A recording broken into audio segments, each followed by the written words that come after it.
So here's a question I want to ask you.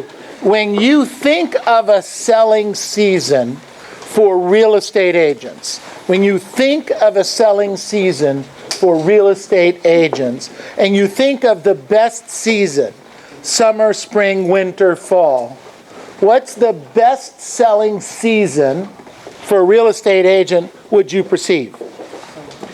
Whichever one I'm in right now. Whichever one you're in right now. Okay, good thought. Good thought. Good thought. Anyone else? During tax season. Tax season. All right. Okay. Anyone else?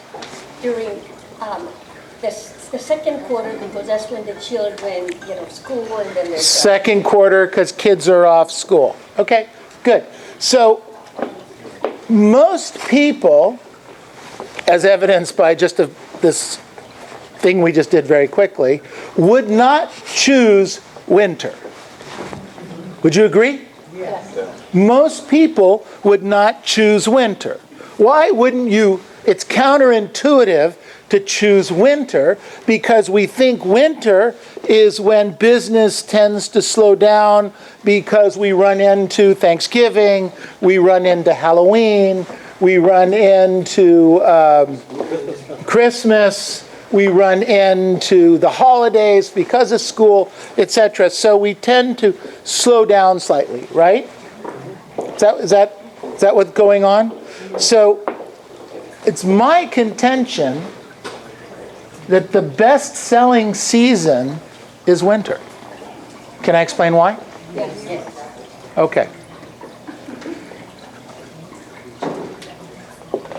Generally speaking, during the winter months, there are less people buying properties, right?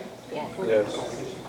And during the winter months, there's generally some less properties on the market. You guys with me on this? Yes. Okay, that's just kind of what's going on in the marketplace. But when you have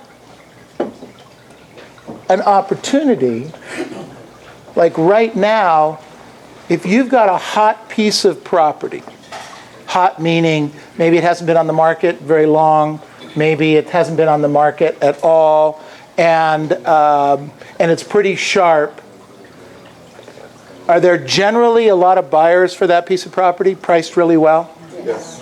I mean, we just heard about 3 or 4 properties earlier that will not be on the market more than a week. Okay? Why? Because they're priced well, they're in good condition, and they're going to go quickly. Got it? That's because there's lots of buyers in the marketplace and a lot of real estate agents working those buyers and those sellers. If there's less buyers in the marketplace, then the buyers I have tend to have more time to make a deal. Are you guys with me on this? Do you see what I'm talking about? So the opportunity comes in when most real estate agents think it's a bad market. I'm looking at it in terms of being a better market because there's less what? Competition. Because most of our competition, I'm here to tell you, starting next week, as soon as the time changes and we start to get closer to Halloween, you're going to see more and more and more real estate agents leaving the business for the balance of the year. The more people who leave, the more opportunity we have to do deals on the transactions that are out there. Do you guys get what's going on there? So if you're running through the finish line when your competitors, your people that you would compete with, are backing off and you're forging forward. Do you guys get what opportunities there are with that? They're slowing down, you're speeding up. What's going to happen? More opportunities. You should be able to do a few more deals. If you had a few less agents competing, you have an offer on a piece of property, and there are less agents competing on that property to bring a buyer, what happens to the odds of you getting your deal done? They go down or they go up? They go up. So arguably, I would say that if you're going to work, let me back up. If you're going to take some time off, take time off during the summer when you're in the heat of the competition. It's harder to get a deal done. And work harder during the winter months, the fall and winter months, because it's quote unquote should be arguably easier to do a transaction. You may have to talk to more people, but when you talk to somebody, you're talking to a real seller, aren't you? And you're talking to a real buyer, aren't you? Not somebody that's going to fool around with you. And if you do find them a piece of property, the odds of it staying on the market long enough for you to be able to write the offer, negotiate the transaction, and get that sucker into escrow go up dramatically. I hope I made my point. That's why we run through the finish line right now. That's why we go and focus on this. Now, I've been talking to you for years on this subject, and we're starting to ramp up. We've been starting to ramp up since about April or May, looking toward the end of the year. Christmas is coming. Conversations. I'm asking you also to do what else? What else have I been asking you to do for the last few months? Door knock a lot, yeah. Talk to more people more often, right? Preview property, okay. And raise your price point, right? Raise your price point slightly. And you've been doing it. Slightly. And all of you are making a little bit more money, doing a few more deals. The plus of that is October looks like it could be one of the best opening and closing months in the history of the company. Wow. We're 3 days away from, we're already right there on the cusp. If we do what we've been doing for these 3 days, we'll hit it and then some. I don't want to stop there. But that takes us into October, November, and December, where you can really make some dough. You really can make some money. Here's the caution. Write down the word complacency. The more money you make,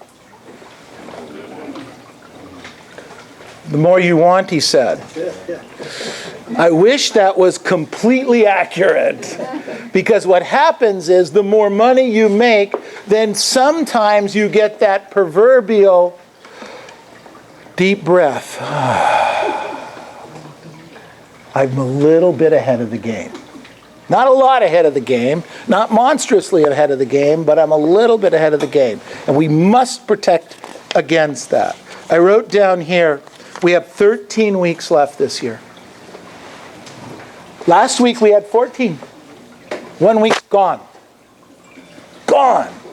Last week we had 98 calendar days. This week, we lost 7, so how many we have? 91 calendar days. Last week we had 67 work days. This week we have what? 60 work days. Last week we had 31 days off. That's what we had left. This week, here's what's weird. We only used up 2 of them. We still have 29. So what we're losing the least of is the days off. What we're losing the most of is the money-making days. You guys, something wrong with that. Something wrong with that. So each of your coaches will give one of these to you, and you can pick one of these up later. What this is a 1-week business plan that I'm going to ask each of you to complete every week for the next 13 weeks, okay? It's your goal, how many days you're going to work, how many contacts you're going to make, how many total listing presentations you want to go on, et cetera, how many role play sessions, how many price reductions, if that's appropriate, whatever it is, that'll be your goal for the week. You'll write in your actuals turn that in at the end of the week. So we're going to have that over here, and each one of your coaches will be following up on that. What's going to make a difference is our focus, our consistency, and our commitment over the next 13 weeks, okay? So that's going to make the difference.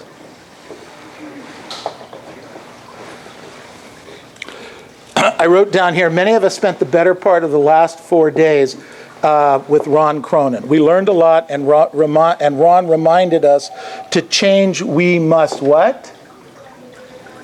To change, we must change. To change, we must change. You must set yourself apart. To do what we need to do, we must take action like never before. Write that down. To do what we need to do, we need to take action like we've never taken action before. Our focus has never been better. So here's a question I would ask you.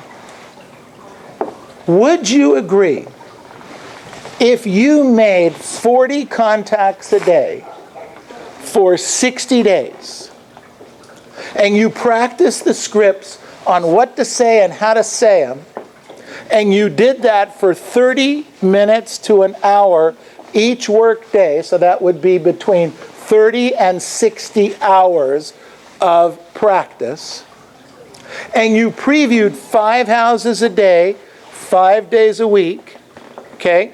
So that's going to be 5 times 60 as you preview 300 houses over the next 60 days.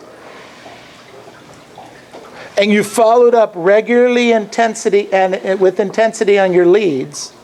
And you followed up regularly and intensely with your past client and sphere of influence.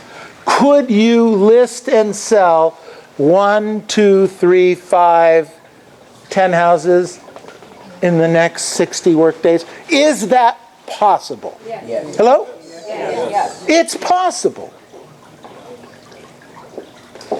So I wrote down here, the only reason you don't reach your potential is the story you're telling yourself about why you can't reach it. Here's what's strange.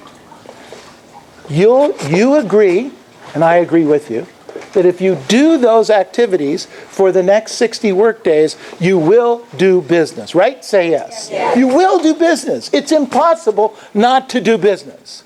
And yet, when this meeting is done, and you've made all the commitments we're talking about to me, to your family, to yourselves, by the time the advanced script class is over in an hour and 15 minutes, you'll have forgotten. You will have forgotten. Not all of you, but some of you. The challenge is to remember daily what you need to do and do nothing more, yet nothing less than what we just lined out. None of it's brain surgery. None of it takes massive amount of education. None of it really costs anything.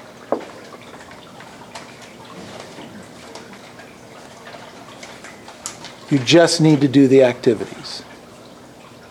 I promise to remind you every day, 5 days a week.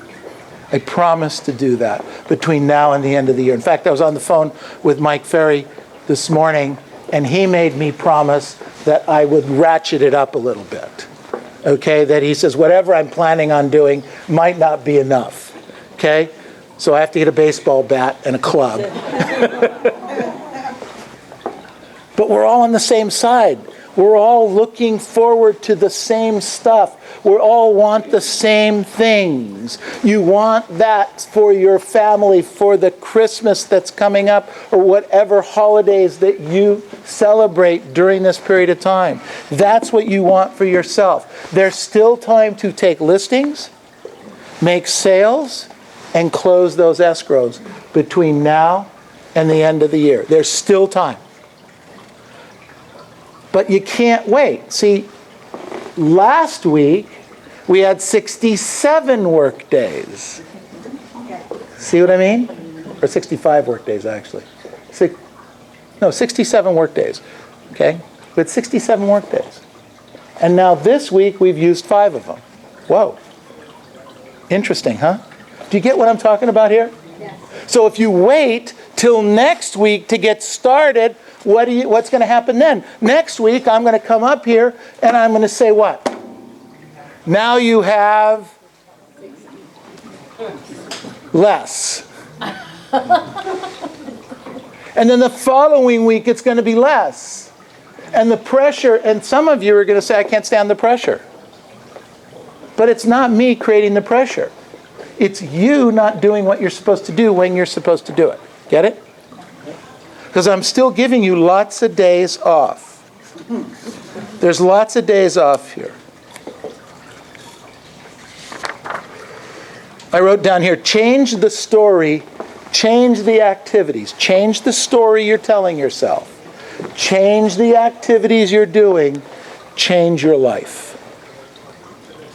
These activities, this work, is life-changing activities. There are life-changing activities. When you do them, you're going to make money. When you make that money, managed properly, you will be able to buy the houses that you want to buy, the cars that you want to buy, pay for the education for your children that you want to do. I mean, think about it.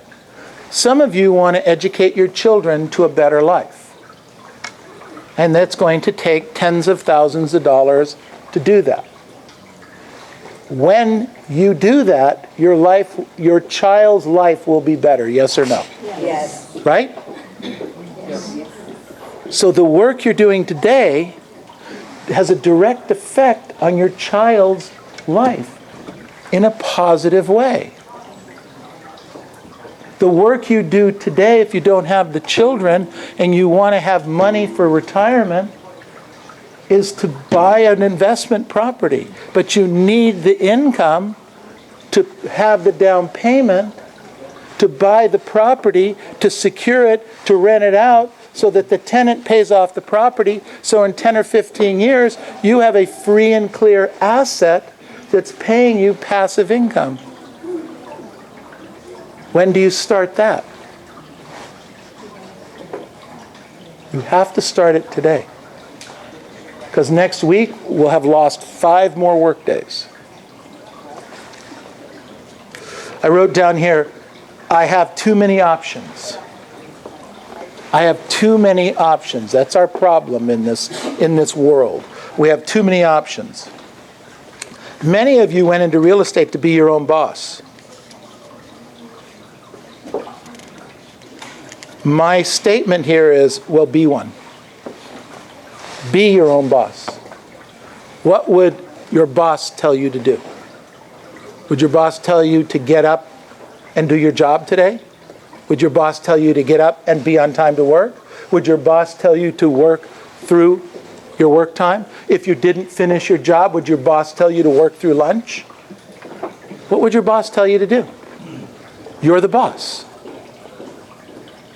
Be the boss. Be that person.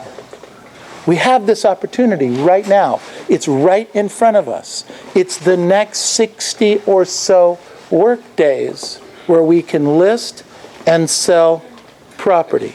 Question: how coachable am I right now? How coachable am I right now? How's that working for you? How coachable are you? How's that been working for you? If it's working great, more power to it. Push the pedal down a little bit further. Run through the finish line. But if you haven't been as coachable as maybe you coulda, shoulda, let's be a little bit more coachable for the next 60 or so work days. How coachable can I become? How coachable can I become? I wrote down here, surrender to the job. Surrender to the job. Finally, once and for all, not for your career, not for the rest of your life, but for the next 60 or so work days, surrender to the job. Be coachable. Do the activities that have been lined out. Be focused. Be committed. Be consistent. I wrote down here, your family is depending on you. Your family is depending on you. I wrote down, today matters. If I did what I was supposed to do, how would that affect my financial life? If I did, for the next 60 or so days, how would that affect my financial life? How would it affect my family? Would it be direct positive or be direct negative? Be pretty positive, wouldn't it?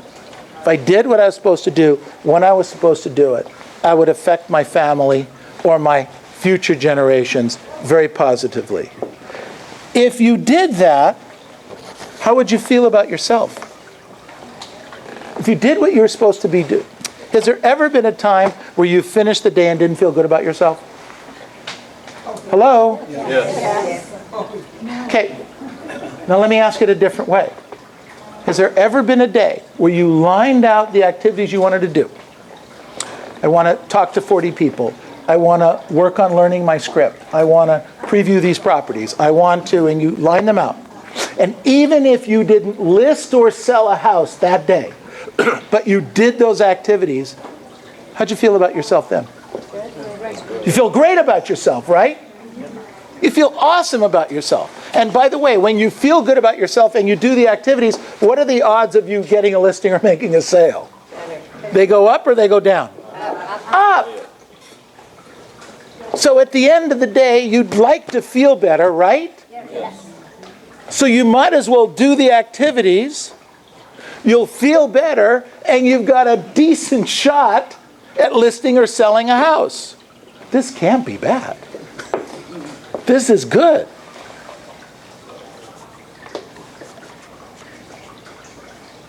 So I leave you with, you know what to do. You know the activities. If you don't know the activities, you don't know what to do, check with one of your coaches. Check with me. Okay? I'll line it out for you again. By the way, in case you're curious, at last count, there's 460 of these YouTube videos up there. So at 3 o'clock in the morning, if you're ever, wonder what I should be doing tomorrow. What would Neil think I should be doing tomorrow? Just go up there and, I don't know, pick one. Pick two. I'm sure it has something to do with a 5-5-10 or previewing property or door knocking or learning a script or dialogue, okay? But at 3 o'clock in the morning, when you don't think you know what to do tomorrow, just go ahead and do that. There's enough of them up there, you'll get started. And remember, today matters. Let's go out and make this the best week ever. Thank you.